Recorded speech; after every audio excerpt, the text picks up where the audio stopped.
Let's talk about a protective goddess of Egypt's southern border who later came to personify the annual flooding of the Nile. This is part 65 of the Gods and Goddesses of Ancient Egypt, and this is Satet. Satet was also known as Satis in Greek, as well as Setis, Sati, Setet, Satit, Sathit in ancient Egyptian. Her Egyptian name is derived from the word Sethet, which means to inject, to shoot, to pour, or to throw. So her name is typically translated as she who shoots or she who pours, depending on which of her roles is being emphasized. She is known by different epithets such as the mistress of Elephantine and she who runs like an arrow. Originally, she seemed to have been the wife of the Theban god Montu, but later was replaced by the goddess Heket as the consort of Khnum.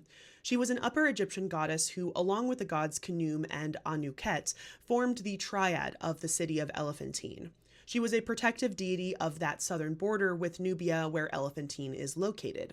Her cult was first attested on jars discovered between the step pyramid of Djoser, and she does appear in the pyramid texts as she is purifying a deceased pharaoh's body with 4 jars of water from Elephantine.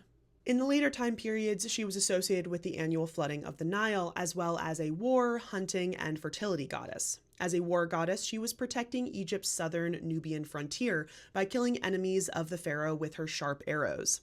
As a fertility goddess, she was thought to grant the wishes of those who sought love.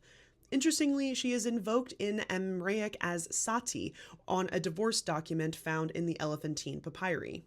She is usually depicted as a woman in a sheath dress, wearing the white crown of Upper Egypt along with antelope horns, which is very unique for some goddesses.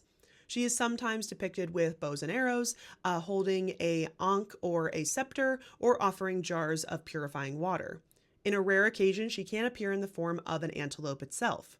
There was a temple for her on Elephantine, which occupied an earlier pre-dynastic site that was aligned with the star Sirius.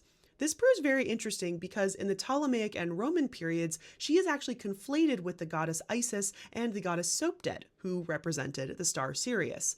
There has also been cult centers found in Swenet and Setet, both in the area of Elephantine. Next time, let's look at a god from the kingdom of Kush that was later adopted into ancient Egyptian mythology.